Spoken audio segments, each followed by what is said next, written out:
What is up, everybody? Welcome to the Championship Round DFS MVP podcast, the final DFS MVP podcast of the 2022-2023 season. I'm your host, TJ Hernandez, the director of DFS at 4for4.com. As always, with my trusted co-host, Mr. John Daigle, gearing up for this wonderful, gambly, lotto-y two-game slate. Daigle, how you feeling? There are some sneaky plays. I don't know if I necessarily qualify them as good options, but yeah, I'm going to have some lottery tickets that I'll have in quite a few lineups for this weekend. Yeah, the thing, if you read the intro articles that we've been doing for the playoffs, for these shorter slates, a lot of it is based around things like game flow, things like roster construction, unique builds like leaving salary on the table. So as far as like the one-off sneaky plays, like it's going to be hard to have some sneaky ones, but there are some dart throws that will sprinkle in throughout, and we'll touch on those as we've been doing the last couple of weeks. We'll go game by game, talk about every exhaustive point we can think of in the game and how we are approaching this two-game slate. I do think there are some ways to get somewhat unique. And let's just get right into it. Kicking off the early game, we have the Eagles favored by 2.5 against the 49ers, over under of 46.5 in a two-game slate. Most significant players are going to be owned. So as far as ownership goes, I think just talk about the 49ers side. The leverage that we can have in this game is at the onesie positions. At quarterback and defense, we're going to kind of have bunched up with Eagles, Chiefs, Bengals, all kind of splitting ownership, and then Brock Purdy and 49ers defense kind of falling behind down in this like 12 to 15% range. So they will be the under-owned options at the onesie position. Same with Kittle. Kittle's projection is similar to that of Goddard, but he's more expensive. We have Goddard and Hurst way cheaper. Kelce obviously get the big projection. So Kittle's going to fall back in ownership. So Niners have all of the onesie leverage. How you feeling about this game in general? I prefer personally this one to Bengals Chiefs, if only because we are expecting the Bengals side to catch the most ownership in this slate. Yep. Whereas I think everyone in large field tournaments is probably scared of both defenses here. But I will say I do think it's a pretty good spot to take a chance on Jalen Hurts. I would argue he has the highest ceiling in this entire slate, 100%, Patrick Mahomes included. Also, everyone has cited that he's only completed 2 yards, 20 yards down, 2 passes, 20 yards downfield the past couple of weeks, and have been noting that that's due to injury. But also we know his 3 quickest times from snap to throw this year occurred in all 3 games against the Giants. So I would argue it's actually been game script sensitive, and that's why he's getting rid of the ball quickly, since Wink Martindale was just blitzing his face off. Not only that, do I expect him to have the ball in his hands at full health that way, but as Connor Allen and I have noted throughout the week on Move the Line in particular, like this DeMeco Ryans defense for the Niners hasn't really faced a mobile quarterback all year. 6 for 50, Marcus Mariota reached on the ground, played Justin Fields in week 1, but remember that was the torrential downpour. But last year when they faced mobile quarterbacks, not only did Justin Fields go over 100 yards, but Jalen Hurts also had 10 carries for 82 yards and a touchdown. So I think there is an ambiguous upside we should be chasing with his rushing floor as well. And if that's the case, we know that Dallas Goedert is likely checking in at the highest ownership among all tight ends, probably because, on DraftKings at least, probably because he's so cheap. It is hard to fit Travis Kelce as well on FanDuel. 8,200, I mean, is Jalen Hurts' price practically. Yeah. It's insane. So Dallas Goedert, given the role and the price, definitely expecting everyone to play him. But at the same time, it's the Niners who have allowed the 7th most receiving touchdowns to wide receivers on the year, and receivers who had success against them, CeeDee Lamb and DK Metcalf in the playoffs included. So I actually want Jalen Hurts, and I think you can get unique with the receivers in this game, even including Quez Watkins, if we think it's going to be a heavy Jalen Hurts game. Yeah, I wanted to talk about those pass catchers. Jalen Hurts, obviously the quarterback on the slate that gives you the most rushing upside by a lot. But his pass catchers, Devontae Smith has led the team in targets over the past month, including the playoffs. But him and AJ Brown are very similar in salary. I think people are going to see those salaries, see that AJ Brown name. Right now, I have them basically splitting ownership, which kind of makes sense at the same salary given their volume over the last few weeks. Like you said, Dallas Goedert will be right there with Travis Kelce as the most popular tight end, kind of flip-flop them depending on the site. Oddly enough, DraftKings feels a little bit looser, which is contrary to what we're used to throughout the season. And then as far as deep dart throws, I mean, I think it probably is only Quez Watkins that we know the Niners are the most dominant defense or have been the best defense that remains in the playoffs. The one spot they have shown weakness has been against wide receivers. They ranked 26 in schedule adjusted fantasy points against wide receivers. So there probably is a little bit of an advantage to be had there. So, I mean, if you are building on through the passing game on the Eagles side, how heavy are you going with Jalen stacks, knowing that we have we think could be the shootout if Mahomes is healthy in the late game? I want Jalen Hurts to be my highest roster player, given what we think about the second game. I have a little less faith in Brock Purdy, even with only 4 quarterbacks in play here. And that's because Purdy, in what was his toughest test to date against the Cowboys, and I am someone who bet with him the entire way when everyone else did not believe in him, he arguably failed that test against Dallas. He went 4 for 12 for 4.5 yards per attempt against pressure, didn't turn the ball over, had a couple dropped interceptions, but Dallas sent the fewest blitzes of any team in the divisional round, and Brock Purdy was under pressure at the highest rate, telling us that you can get there with 4 guys. And yes, Dallas led the regular season and pressure rate when sending 4 pass rushers or less, but the Eagles are right there at 4th overall in the regular season, sending 4 pass rushers or fewer than that. Not only that, but Eagles are the only defense to average over 3 sacks per game with 4 pass rushers or less, and a double-digit sack rate in that scenario. So I think it's going to be the same game script. Thus, Brock Purdy will be under the same amount of duress, and I am very concerned about the 49ers offense. But onslaughting Jalen Hurts through the receivers is my way to go. You mentioned A.J. Brown and Devonta Smith. You see coming in equally, or at least that's what we're projecting right now. I still think Devonta may get not lost, but 20 to 25% compared to like a 40% A.J. Brown. But just because of the way everything sets up, and even though T. Higgins has become like not even the 1B, he's just become the second receiver on the team. I can still see the Bengals and Chiefs options soaking up so much in that middle range that it's Devonta who kind of gets lost in the shuffle since everyone's going to play AJ Brown. If we're onslaughting Jalen, let's say Jalen plus 3 pass catchers, I'm assuming at the most we're bringing back 1 49er.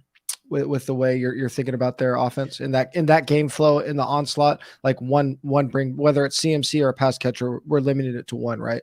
Yeah, and it's hard to not be on either Christian McCaffrey or Deebo Samuel or both, because that's where everything's going. And now we have no Elijah Mitchell at Friday's practice, Tevin Coleman working as the RB2, and so we're expecting Christian McCaffrey to handle every single touch. And so on a slate where I don't expect literally any running back to have production on the ground. None. I'm this late. My overarching theme is to chase the receptions. And so that's what I'm going to be doing. And what better way to do that for the 49ers in particular than, of course, McCaffrey. And going back to Deebo Samuel, we've now seen in 5 starts with Brock Purdy, Deebo is carrying a team high 25% target share. And the playoffs alone, he has 17 targets to Christian McCaffrey's 10.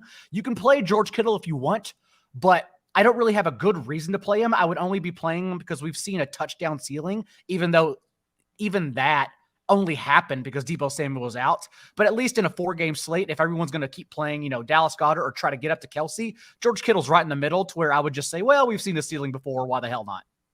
Yeah, I'm glad you agreed with me. If we're going 4 Eagles plus 1 49er, that goes back to our original point at the top. We're thinking of on these small slates, we're thinking about game flow and how these games play out, not necessarily just like player value. So I do think that the the Eagles onslaught build makes sense with just a single bring back. You mentioned you don't like running backs. I think it's a great 4 wide receiver week on both sides.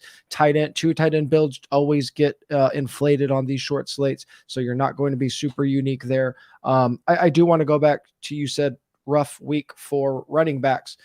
The backfield for the Eagles has the toughest on paper matchup of the week. According to schedule adjusted fantasy points, 49ers allowed the 4th fewest running backs this season. We saw Kenneth Gainwell have a big game last week, over 100 total yards in the score. That was obviously in a blowout. I like the Eagles backfield probably less than any backfield on this slate. Are you in concert with me there? Yes. I just don't think Miles Sanders has any amount of production in this game. It also hasn't caught 2 passes since week 9. It's not a situation where I'm chasing him. If he beats me, that's fine. But the most rushing yards the 49ers have allowed all year is 67 to Josh Jacobs. Miles Sanders prop opened at 56.5. It's already been steamed down to 49. He's just not a player I care about, even in a 4-game slate. I agree with that. Here and on our prop guys have kind of been talking about the under on Miles Sanders props pretty hard this weekend. So that translates to DFS as well. Going to the Niners side, as you mentioned, another one of our betting guys, Sharp Clark, did a really a comprehensive write-up on why a potential game flow scenario is a 49ers blowout. The kind of quick thesis of that, and you guys could go read the full article. It's like a 1,000-word write-up. But basically, Eagles have faced a very easy schedule when Jalen Hurts has been in losing expectation situations, basically playing from behind. His efficiency has dropped exponentially. And if the Niners can get ahead and take away the running game from the Eagles and put Jalen Hurts in uncomfortable situations, there is a chance that things spiral out of control.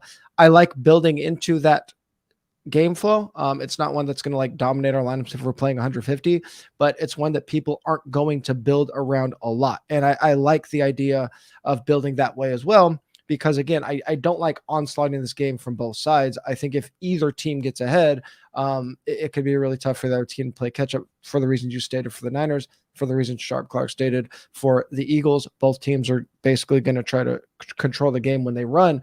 But if that does happen, say the Niners do blow out the Eagles in the fashion that he stated, I still don't think it's a green light to onslaught Purdy. I think the way that happens is they get ahead early. Maybe Purdy gets one of his pass catchers to go off, whichever one you like. And then the 49ers defense has a good game, and one, if not both of their running backs have a good game. So if you are going heavy on the Niners, I think it's Purdy, one pass catcher, the defense, and one or even both running backs.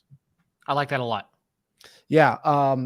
The CMC practice today, Elijah Mitchell out-carried him last week. That had a lot to do with CMC's calf injury, but I think Elijah Mitchell is still in play, not just for the sake that CMC's nursing that calf. He's still crazy involved in the passing game.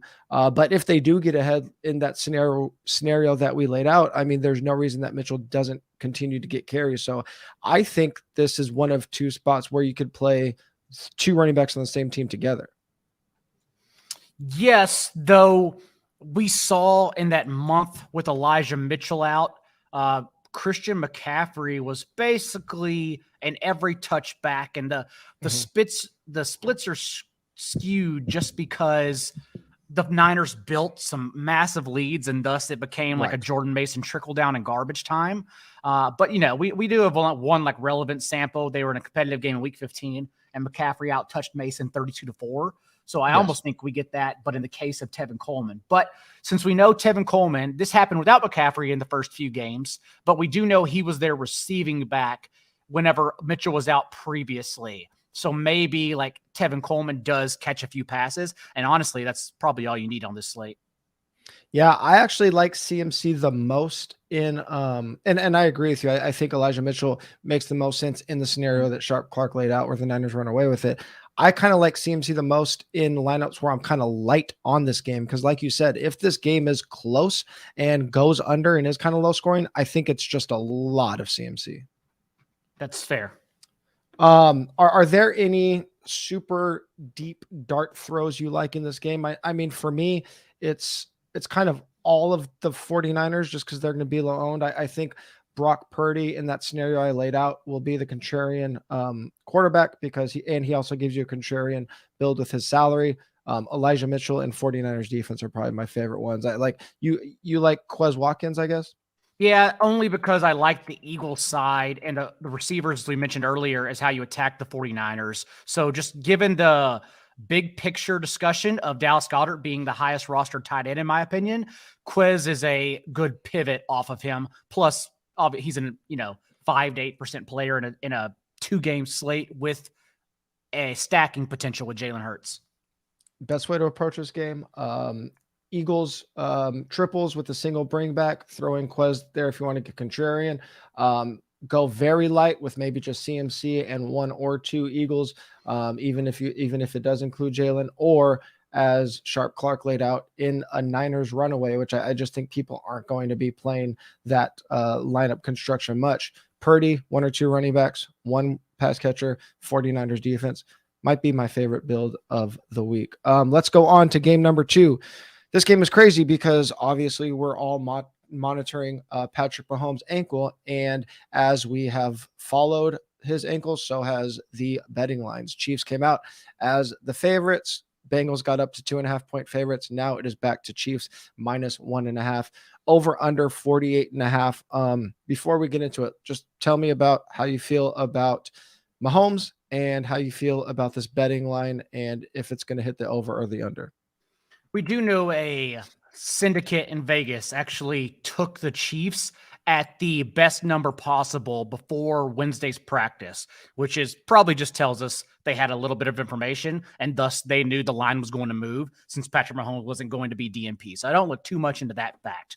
But it's interesting because everyone continues saying, oh, if Patrick Mahomes is healthy and whatnot, and that is true. But honestly, like Lou Anarumo has halted Patrick Mahomes, relative to Mahomes' upside in the past anyways. Like Mahomes completed 59% of his passes against the Bengals earlier this year. The Bengals held Josh Allen to under 60% of his passes completed last week. Like the Bengals defense hasn't played anyone. No one's played anyone in the NFL because we've had so many bad quarterbacks. But when they played above average competition, Lamar Jackson included, only completed 59% of his passes. They've done a really good job. And so that's why I kind of lean Eagles 49ers, especially in a DFS conversation where we're saying where is ownership going, because I really think there's a great chance, even if Patrick Mahomes healthy, that this game goes significantly under. Mahomes has an eclipsed 275 yards in the last 3 games against the Bengals, AFC Championship game included. His prop did open at 273.5, and it has since been steamed up to 286, I'm assuming for health.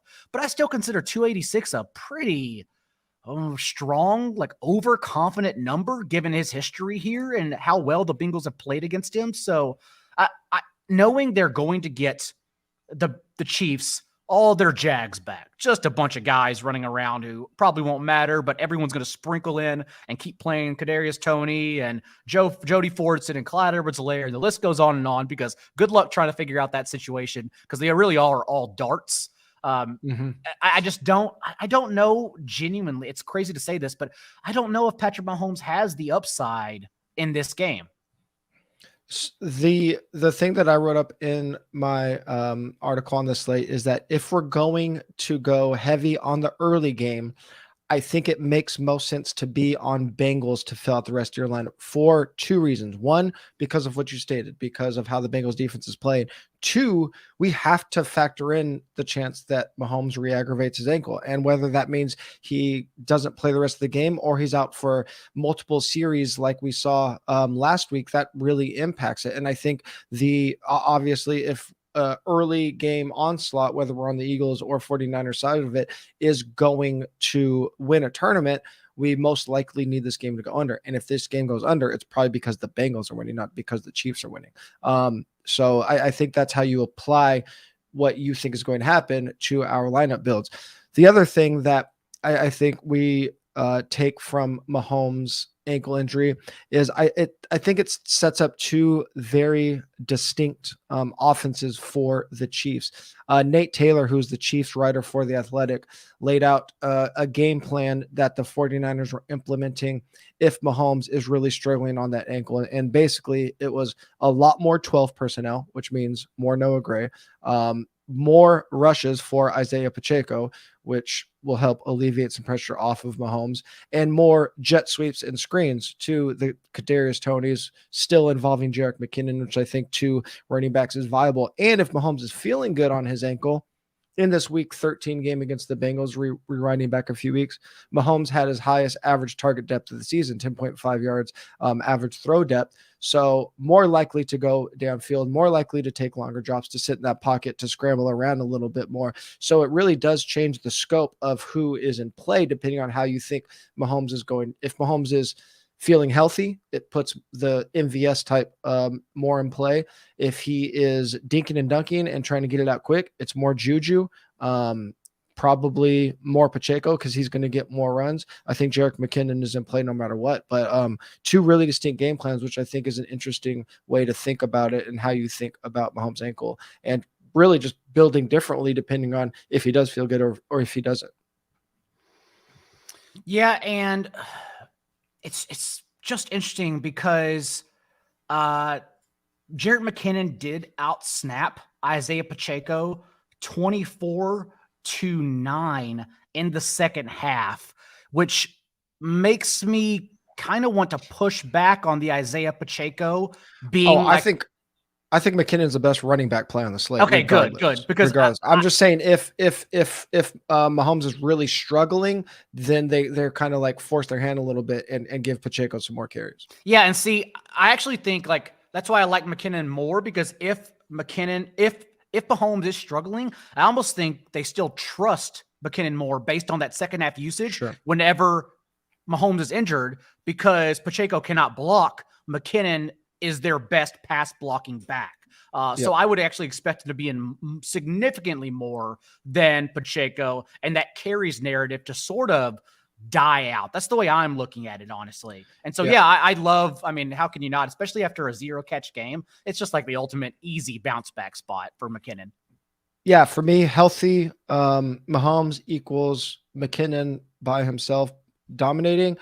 Struggling Mahomes means I have McKinnon and Pacheco lineups together, possibly in play. Not a lot of them, but if I'm playing, 20 lineups, maybe I have one or two McKinnon and Pacheco lineups together, one or two CMC and Elijah Mitchell lineups together. Also, more on the Chiefs side. I mean, again, if you think Mahomes is hobbled, I like Juju Smith-Schuster. If you think he is rolling out and extending plays, I do like MVS as my dart throw in this week 13 game. Led the team in targets, tied for the team in leading targets, led them in receiving yards, led them in the air yards. Everyone's like, I think I have Kadarius Toney like around 15 to 20%. If a player gets steamed, I think he is the one, just because people are enamored by his efficiency. I think the like crazy 2-game slate dart throw is Noah Gray, again, because they've been really efficient out of 12 personnel. They just haven't used it a ton. And if they are trying to protect Mahomes more, another thing that Nate Taylor laid out is more of that 12 personnel. So if we get Noah Gray playing, I don't know, 55 or 60% of the snaps, he was second on the team in air yards last week. Granted, it was only 2 targets, but if you're using a tight end that's going to give you a 16-yard average depth of target, like that's a pretty good dart throw for like a 20-yard touchdown. Travis Kelce is also in a conversation of his own just because he's so expensive. It's hard on FanDuel, man. That 8,200 stands out. It's so hard. Mm-hmm. You can make it hit up on DraftKings, but I do almost think it's a situation where I don't mind fading Travis Kelce at his salary, and given what he's still going to carry after having a unsustainable 45.9% target share last week, 14 catches. The rest of the Chiefs had 13 catches combined. Any other defensive coordinator outside of Mike Caldwell does something in the second half, stops Travis Kelce. I expect Lou Anarumo to. I expect him to double him, bracket him, limit him exponentially. Maybe Kelce gets a touchdown, but honestly, if I'm looking at a, let's just say 5 for 60 game from Kelce, that's not worth playing in a 2-game slate, in my opinion. I'd much rather chase a touchdown or bust option, like a Noah Gray, like a Jody Fortson if he's active. Yep. Hayden Hurst will probably be quite popular given his reception floor, but even I don't mind that. So that's kind of where I look as opposed to Travis Kelce in this slate, unfortunately. Yeah. Travis Kelce, again, we're thinking about in terms of how we are constructing our lineups relative to game flow, not necessarily just projection. So I think the most obvious non-Kelce lineups, definitely if you have a double KC running back build, that seems pretty obviously a non-Kelce lineup. For both of them to get there, the running backs probably need to dominate touchdowns. Maybe even you need Mahomes to steal a rushing touchdown that doesn't go to Kelce, which might otherwise. And then I do like Kelce. Obviously, if I am going to roll out Mahomes onslaughts, if Mahomes goes bonkers, probably Kelce doesn't get held in check. So I'm probably not withholding him from my onslaughts. If there is a player that I like fading, again, I don't have really high ownership on Kadarius Toney, but I'm scared that even though we have him at 15ish to 20%, we get here on Sunday afternoon and it's 29% or something stupid. He's already just a gadget player. And if you add Mecole Hardman back in the mix, and it really sounds like Mecole Hardman is going to be good to go, like those gadget touches are what Hardman had in the past. So now, best case scenario, we're looking at them vulturing one another, and it's just not worth it. And probably given the slate, like whoever scores the scratch off touchdown for the Chiefs is going to be in the winning lineup. You mentioned MVS. It's just so hard. There's like no reason to pick any of them. You're just literally chasing a touchdown is all you're doing. Absolutely. On the Bengals side, I mean, Bengals onslaughts are probably the most obvious play. Burrow has the best on paper matchup. Chiefs finished 28th in schedule adjusted fantasy points allowed to quarterbacks. The only other positional matchup in the bottom 10 was that 49ers versus wide receivers. Every other defense 21st or better against every other position. So Bengals obviously have a great matchup. Obviously clicking on all cylinders, been the highest passing rate over expectation over the last 6 weeks, including the playoffs. Burrow going to be the most popular quarterback. Jamar Chase going to be the most popular receiver. T. Higgins at significantly lower salary than Jamar on both sides, going to be nipping at Jamar in terms of ownership. Just by default, because there's only 4 games, Joe Mixon will get like 50% ownership because there's only so much running back ownership to go around. Hayden Hurst will be way more popular than George Kittle. So when we are on the Bengals side, I mean, the only way I see to get unique is to throw Tyler Boyd or Samaje Perine in the mix. Samaje Perine, 75% of third down snaps in the playoffs, just 12% behind Mixon in terms of total snaps. Although Mixon is way out carrying Perine, they're basically even in the passing game, and Perine's getting the third down work. Oh, Tyler Boyd's one of my favorite plays of the entire slate. I mean, he's like the sub 20% play on the slate, right? Like he's the only reliable sub 20% play. His last time to reach 60 yards, which was the only time he's reached 60 yards receiving in his last 10 games, was this matchup in week 13 against the Chiefs. And remember, he dropped a wide open touchdown in that game. So like the upside is absolutely there. Chiefs are top 5 in yards per target allowed to slot receivers, where Boyd has run 88% of his routes since Jamar Chase returned in week 13. So yeah, Boyd, I mean, I think it's just an awesome play, even if this were like a divisional round slate with 4 different games going on. What's interesting is that I know people are going to play T. Higgins for the ceiling outcome, and that's totally fine. But dude, since Jamar Chase returned from injury in week 13, it has been all him. He's averaged 12.5 targets per game, a 31.7% target share. Meanwhile, in that time, T. Higgins has only a 17.8% target share. Hurst, the floor is there. because he's had at least 4 catches in every game since he returned from injury in week 18, also at least 5 targets in every game in this 3 contest sample. But overall, like this offense and getting rid of the ball quickly, that's what they've done the last month to negate pass rush. That's what happened against the Bills. Joe Burrow got rid of the ball in 2.3 seconds from snap to throw. That's why also he was only hit 3 times, didn't take a single sack. When he held onto the ball longer, even against the Bills, he was awesome. 6 of 12 for 2 touchdowns and no picks on throws 10 yards downfield. But that's why I also think like the way the Bengals are scheming their offense, it negates Chris Jones and the Chiefs pass rush. But also that gives players like Samaje Perine, to your point, and Hayden Hurst higher floors, Jamar Chase higher floors, since they are feeding him with a lower ADOT the last month. Since he's the constant, they get involved no matter what because he's Jamar freaking Chase. And then, T. Higgins may be available for a pop-a shot here and there, but the floor, which, we're not concerned about a floor in a 2-game slate, but it's still a bit disastrous taking an egg if you're trying to, onslaught the Bengals, which a lot of people are doing. So I agree with you. Boyd, Perine, given that the Chiefs are second in receptions per game allowed to running backs. Perine also, to point out, he's out-snapped Joe Mixon 20-5 on 3rd and 4th down in the playoffs. He's run more routes than Mixon in back-to-back games. Perine is unequivocally the team's pass-catching back. Like, they're passing down back. And thus, we're expecting them to yet again have like 3 to 5 catches in this game. If that's the case, again, I'm chasing receptions among running backs here because I don't even expect Joe Mixon to have success. The Bengals couldn't run the ball prior to last week. Like Joe Mixon, that was only the 2nd game he went over 100 yards. I am not scared of a Joe Mixon 100-yard game in this contest. And if that's the case, again, I'm just trying to find receptions. So Perine, absolutely, I would play him. Yeah, the Bengals onslaughts are going to be the most popular build. They have the highest cumulative pass game ownership on both sides by a pretty wide margin.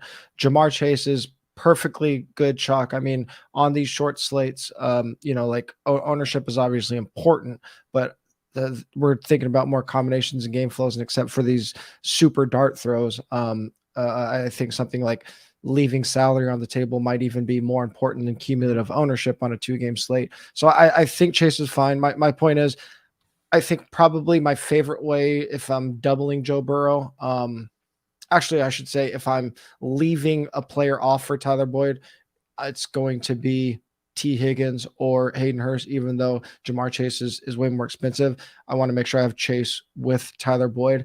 You kind of answered this question already, but in the event that we're building around the Bengals passing game not going off, are you more likely to build around a Mixon, like just Mixon by himself, Chiefs defense, or Chiefs blowout?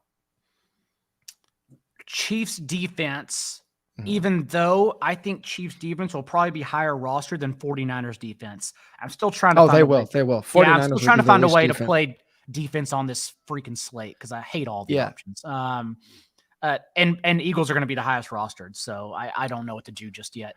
But I would definitely be just chasing, given that I do expect the game to go under personally. Could be wrong, but I would be chasing the receptions. So if that's the case, then I'm not worried about the ceiling players and their performances like T. Higgins. I'm more trying to get those 5 catches from Hayden Hurst, 5 catches from Samaje Perine, like 10 catches for Jamar Chase. That's what I'm kind of going for if I'm avoiding the Bengals stacks.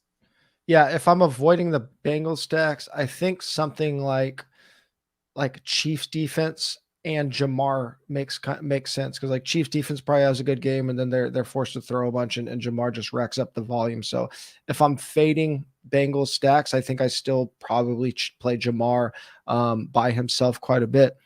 I think another game flow just to really, or not even a game flow, but just a roster construction to consider is just a super light Chiefs or a full Chiefs fade with the Bengals defense. Again, if we go with a Jalen Hurts onslaught, or if we go with that 49ers build that I talked about earlier, I think a couple Bengals players with the Bengals defense is really nice for the reasons you laid out. And I mean, the chance that injury looked so brutal, and it seems like he keeps getting better every day. But I mean, if there's a player that has a re-aggravation worry, I mean, it's Kelce as much as we've had in any game. I mean, I'm sorry, Mahomes, not Kelce. Yeah. Makes sense. Any final thoughts on the slate? Again, really important that we're just kind of thinking around game flow. Any final thoughts? Want to reiterate your big dart throws? I would definitely be overweight on Quez Watkins and or Tyler Boyd. I think those are my most confident darts. You mentioned Noah Gray, even though we are watching the Jody Fortson activation. If he's activated from IR, he may make a difference there, even though we are expecting this team to run more 12 personnel. They called 12 personnel in 19 snaps last week, 28% of their snaps, which would have ranked third highest on the year, and they passed from 14 of those 19 snaps. So it's definitely a two tight end set offense because they can't like play Kadarius Toney, McCole Hardman. They can't play these guys full time because they're not like helping out the team whatsoever. So I definitely don't mind Noah Gray. And yeah, those are, and Samaje Perine. I think those are my 4 darts where I'm trying to find the right combination of mixing them in.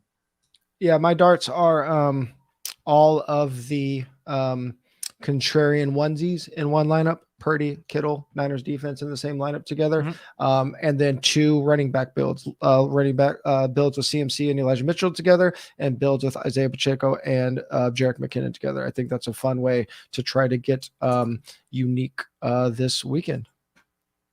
Like it. All right, that does it for the championship round. As always, if you are a DFS subscriber, we will be in the Discord through kickoff on Sunday. If you haven't signed up yet, might as well just sign up for the betting sub for $19 and get access to all of the betting that the guys will be doing through the Super Bowl, including other sports like golf and NBA. If you would like us to give us a end of season thank you, if you enjoyed what we've been doing, just like this video and subscribe to the YouTube channel. If you're listening on your favorite podcast platform, give us a 5-star rating and review. As I mentioned, that does it for DFS MVP for the season. As always, we appreciate everybody that's listened even once all year. We couldn't do it without you.